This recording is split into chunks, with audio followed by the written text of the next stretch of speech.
Welcome back to Esther's Legacy, for we are here for such a time as this. Last week we did verse 1 of chapter 14.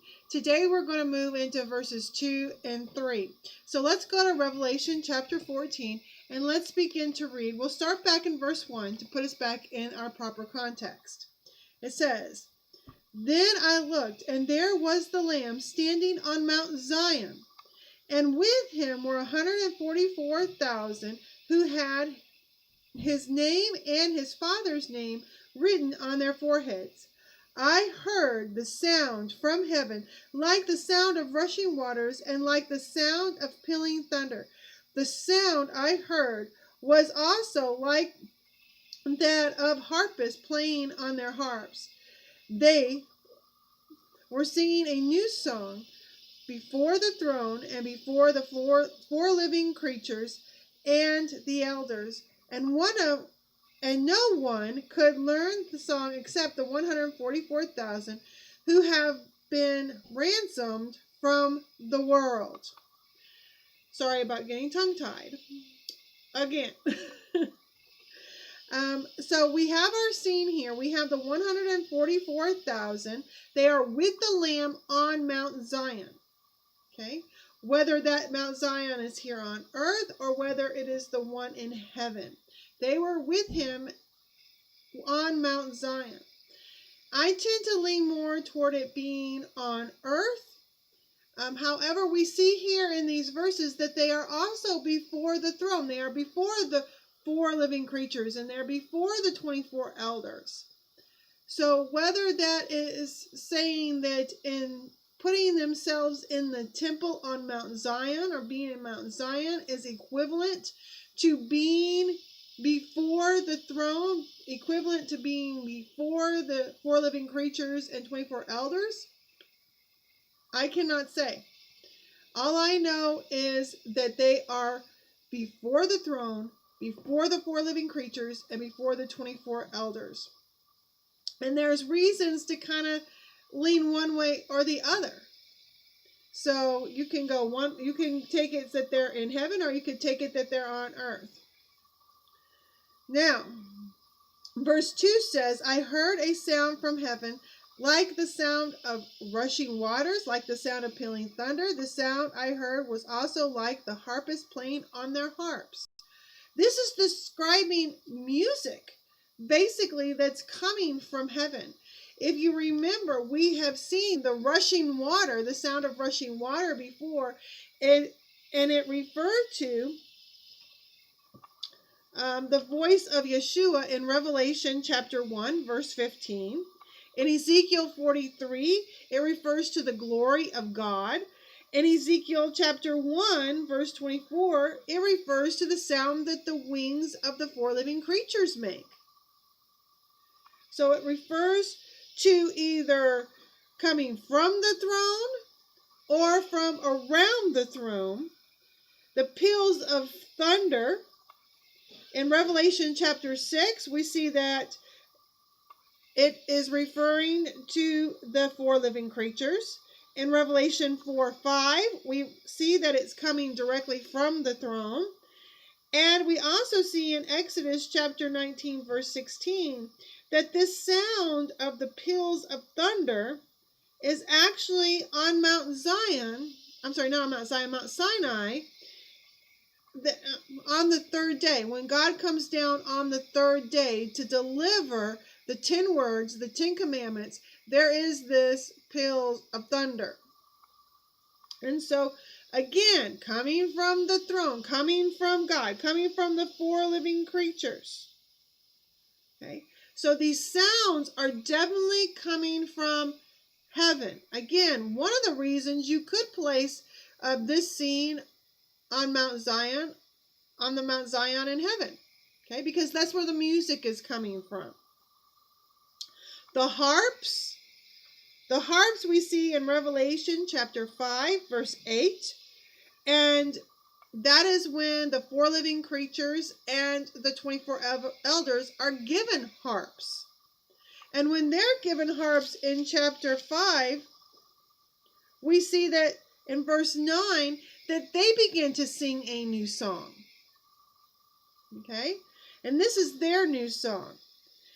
You are worthy to take the scroll and break its seals because you were slaughtered. Of course, we're seeing the lamb here again in chapter 14.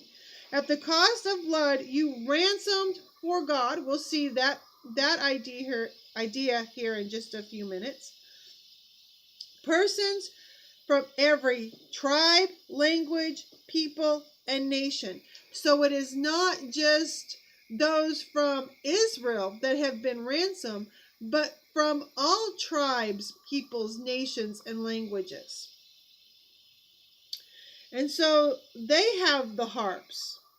We see that in chapter 15 in verse 2, we're going to see when we get there that there are others who have harps. And the ones that have harps in chapter 15 are those who have been victorious over the beast. Okay, over the enemy. They have not received the mark. They've been victorious over the beast. And so this music is coming from heaven in a form of harpists, in the form of thunder, and in the form of the sound of rushing water. Okay? It is very loud, and it is accompanying their new song. Because we see in verse 3 that they are singing a new song before the throne and before the four living beings and the elders. And again, you can see why this might be taking place in heaven, because they're before the throne, the music's coming from heaven, they're before the four living creatures, they have some of those harps, and so do the 24 elders.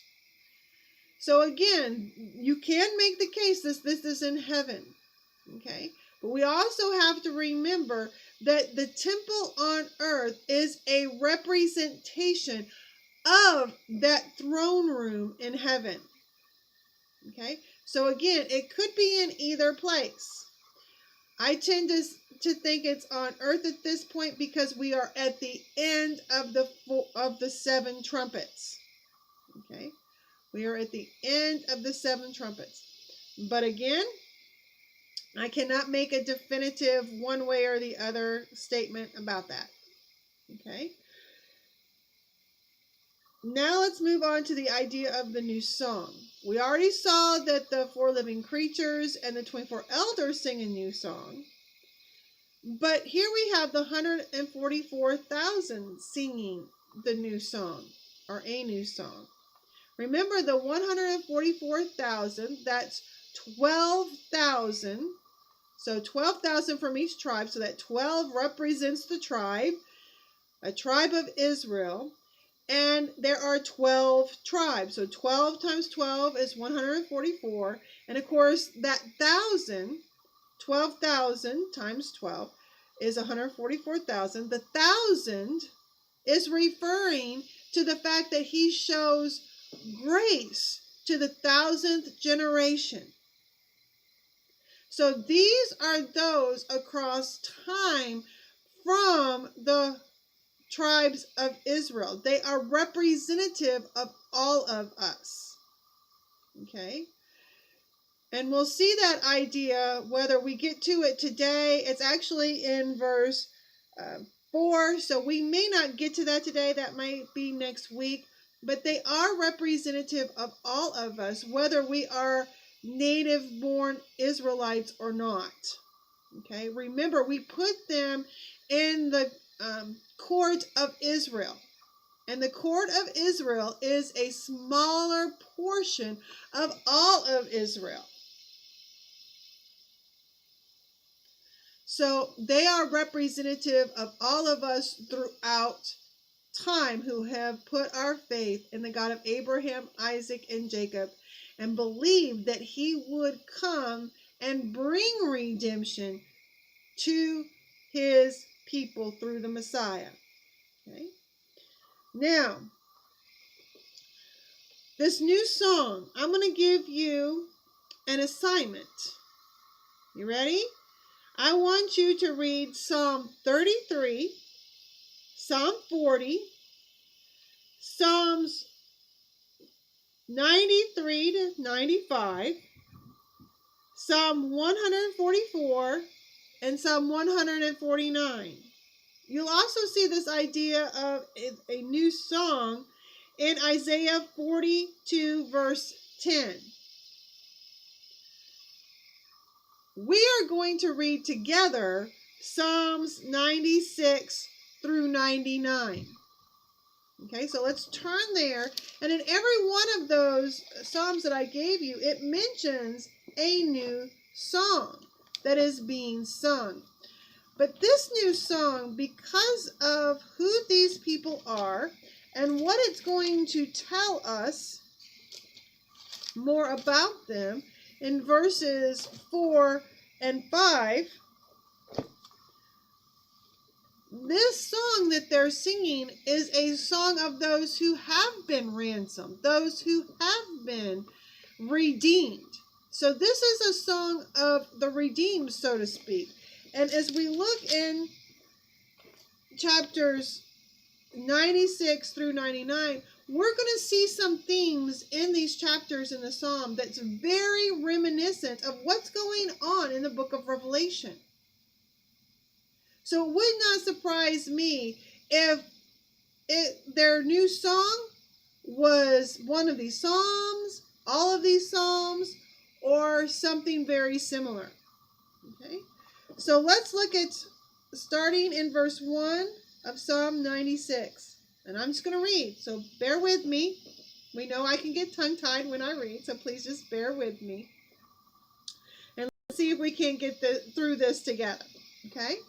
Sing to Adonai a new song. Sing to Adonai, all the earth. Sing to Adonai, bless his name. Proclaim his victory day after day, and declare his glory among the nations, his wonders among the peoples. Now, we have already read the fact that only the 144,000 can learn this song. So basically, what is that saying? Either that's a specific number of 144 individuals, 144,000 individuals, or this is representative, like we've been saying, of Israel, those who have believed throughout time. Okay? And so here we see that idea of singing a new song, but here we see it's all the earth. Well, again, if they are representative of all of us, then whether we technically learn that new song or not, that song is still within our hearts. Because as our representatives, they are singing for all of us. Going on to verse 4 of chapter 96. For Adonai is great and greatly to be praised. He is to be feared more than all gods, for all the gods of the peoples are idols. But Adonai made the heavens. In his presence are honor and majesty. In his sanctuary, strength and splendor. Give Adonai his due, you families of the peoples. Give Adonai his due, glory and strength. Give Adonai the glory due his name. Bring an offering and enter his courtyards. And haven't we been talking about the courtyards as seen from a heavenly perspective? Worship Adonai in holy splendor. Tremble before him, all the earth. Say among the nations, Adonai is King. Adonai is King. Last week, we saw when we talked about him being on Mount Zion, that it is on Mount Zion that Adonai installs his king. And so here we see the idea that Adonai is king. In the book of Revelation, it is the revelation of the coming of Yeshua, right? Of the coming of the one who is hidden, and he is being installed as king. He is coming for his wife, so he is also the bridegroom. He's also the judge. But he is king, King of kings and Lord of lords. Adonai is king. The world is firmly established, immovable. He will judge the peoples fairly. He comes to judge. He will judge between the sheep and the goats. He will judge his people. We all must appear before the judgment seat of Messiah, as well as the nations being judged. Let the heavens rejoice. Let the earth be glad. Let the sea roar and everything in it. Let the fields exult and all that is in them. Then all the trees in the forest will sing. Remember, trees are also representative of people. Okay? Before Adonai, because he has come. He has come. And where is he in chapter 14? On Mount Zion. He has come. He has come to judge the earth. He will judge the world rightly and the peoples with his faithfulness. On to chapter 97. Adonai is king. Let the earth rejoice. Let the many coasts and islands be glad. Clouds and thick darkness surround him, just as it did at Mount Sinai. Righteousness and justice are the foundation of his throne. Fire goes before him, setting ablaze his foes on every side. His flashes of lightning light up the world. The earth sees it and trembles. Does he not come to fight? He comes to fight for those he loves, for those who love him, for those who are his.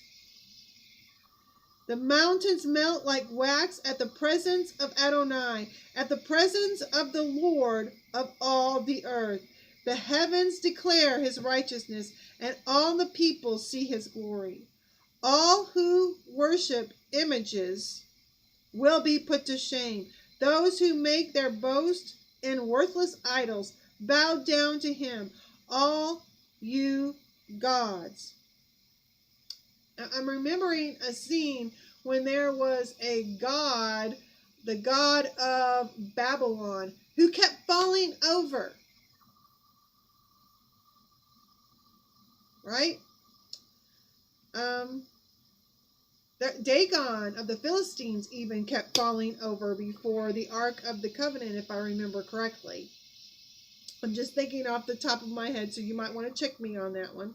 Okay? But I remember something like that. So that's what this reminds me of. Right? Bow down to him, all you gods. Zion hears and is glad. Adonai. The daughters of Judah rejoice at your rulings. For you, Adonai, most high over all the earth, you are exalted far above all gods. You who love Adonai, hate evil. He keeps his faithful servants safe. He rescues them from the power of the wicked. Again, another theme of Revelation, is it not? Light is shown for the righteous, and joy for the upright in heart. Rejoice in Adonai, you righteous, and give thanks on recalling his holiness. Give thanks. Rejoice. Right? And so many times, over and over again, we've already seen it. Different groups are giving praise to God in heaven and to the Lamb. Chapter 98, a psalm. Sing a new song to Adonai. So we see that idea again. Sing a new song to Adonai. Because he has done wonders. His right hand, his holy arm, has won him victory. And who is that? That is Yeshua. His right hand, his holy arm, the one at the right hand of God, is the Lamb. It is Yeshua. And Yeshua has won the victory. Adonai has made known his victory and revealed his vindication in full view of the nations. What is Revelation about? It is about the revealing of Yeshua. And when he is revealed, he will be revealed in victory. There will be full vindication. There will be no doubt who he is. No doubt. In full view of the nations. He has won the victory. Remembered his grace and faithfulness to the house of Israel. All the ends of the earth have seen the victory of our God.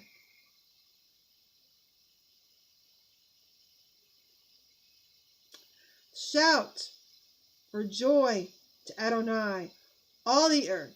Break forth, sing for joy, sing praises to Adonai with the lyre and melodious music. And what do we see in verse 2? We see the so-called music that's accompanying the song of the 144,000. With trumpets and the sound of the shofar, shout for joy before the King, Adonai. The shofar, the King, he's coming. He's come to Mount Zion. This is the Feast of Trumpets. So much of the book of Revelation, we've already talked about how we see the layout of the temple in the book, how we see the layout of the heavenly temple. But within the book, we also see the feasts. He's continually referred to as the Lamb, which is reminiscent of what John called him, the Lamb of God, who takes away the sin of the world. That is that Passover lamb, right? That Passover lamb that was slain even at Passover back in the time of Moses, right? What does it say back in verse 1? His right hand, his holy arm has won him victory. With a mighty hand and an outstretched arm did God win the victory, and by the blood of the Lamb in the time of Moses he redeemed his people. And of course Yeshua, with a mighty hand and an outstretched arm, by the blood of the Lamb, by his own blood, won the victory over sin for all of us. That's Passover. Okay? He is the Lamb. Here we see the idea of the trumpets and the sound of the shofar. That's speaking about his second coming, which is what the book of Revelation is about. That's the Feast of Trumpets. Yom Teruah, also known as Rosh Hashanah. Okay? The time of the coronation of the king, the time when the bridegroom comes for his wife. Right? It is that wedding between the bridegroom and the bride. Shout for joy before the King, Adonai. Let the sea roar and everything in it, the world and those living in it. Let the floods clap their hands. Let the mountains sing together for joy before Adonai, for he has come to judge the earth. He has come to judge the earth. He will judge the world rightly and the peoples fairly. Okay? We saw that at the end of chapter 96. He will judge the world rightly and the peoples with his faithfulness. So he's come as king, and he's coming to judge. He's won the victory. The victory's already been won.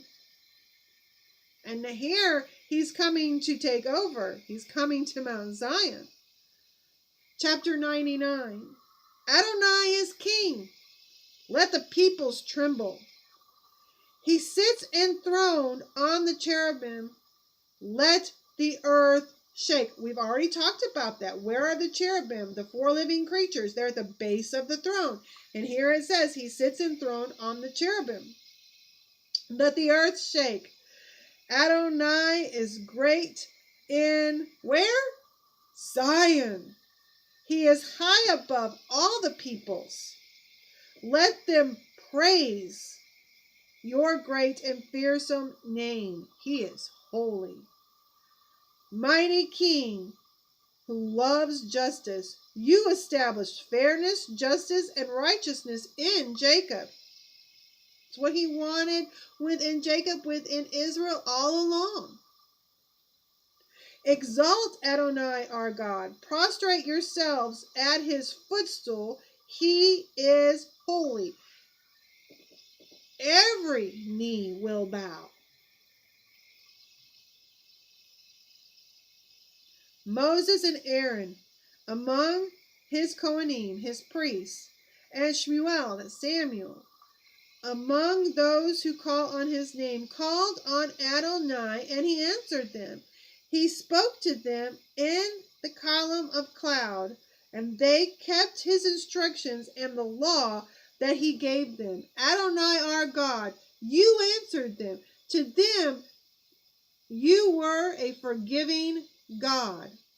Although you took vengeance on their wrongdoing, you dealt with their wrongdoing, but you were a forgiving God. You had grace on them all the way back then. Grace is not something new in the last 2,000 years. God is a God of grace. He's a God of mercy. He's a God who forgives those who call on his name. Exalt Adonai our God. Bow down toward his holy mountain. For Adonai our God is holy. Bow down before his holy mountain. We face that mountain, his mountain, even when we pray, even when we give the Shema, we face his mountain. We pledge our allegiance to the King who is enthroned on Mount Zion.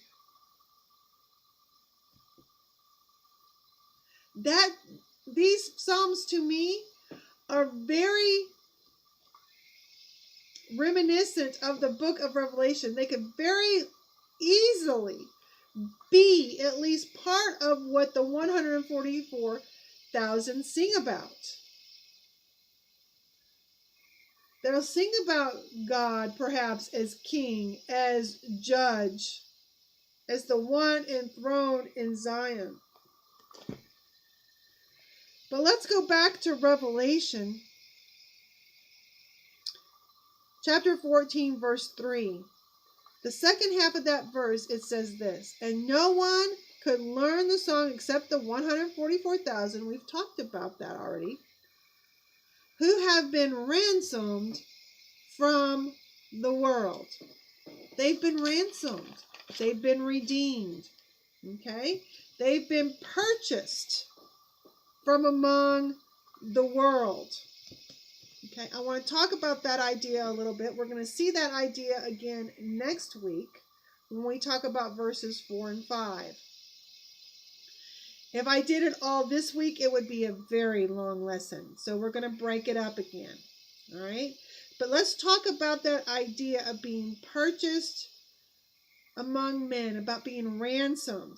In Revelation 5, verse 9, we see that idea in that new song that we read just a few minutes ago of the four living creatures and the 24 elders. At the cost of blood, you ransomed for God. You ransomed from every people, nation, language, and tribe. Okay? And of course, the tribes of Israel are included in tribes. Now, and a nation. They are also a nation and a people. Now let's look at 1 Corinthians chapter 6.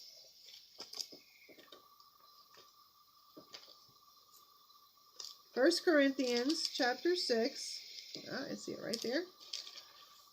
And we're going to read, this might seem a little odd, but we're going to read 19b and 20a.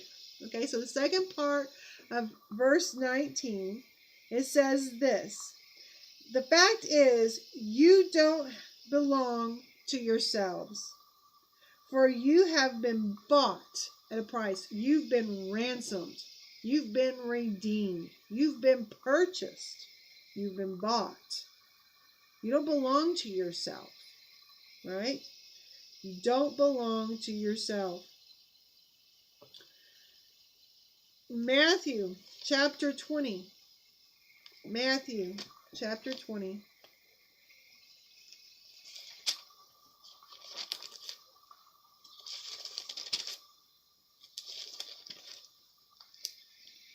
Verse 28. It says this. For the Son of Man did not come to be served, but to serve, and to give his life as a ransom for many. So when he lays down his life, he's giving it as a ransom. He is doing it to redeem his people. Let's go to Acts chapter 20. We see that same idea in Acts chapter 20. Again in verse 28.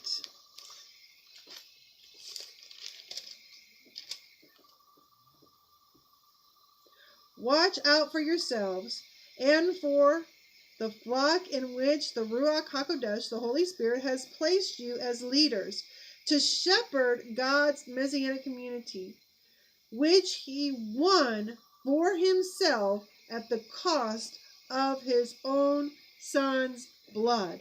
So yes, Yeshua purchased us, purchased his people with his own blood, and God, the Father, therefore, purchased us with the blood of his Son. Okay? What he did for God. He ransomed for God. Revelation chapter 5 said. All right, now I want us to go to back to the Psalms. Psalm 74.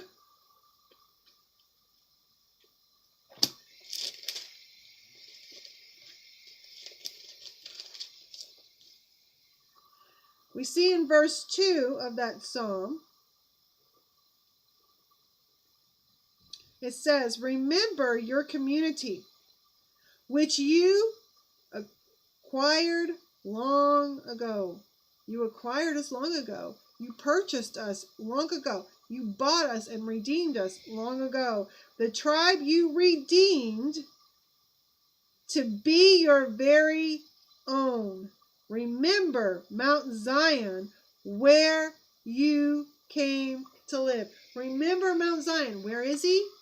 He's on Mount Zion. Who's with him? Those he redeemed long ago. Those he purchased. Okay? We are not our own.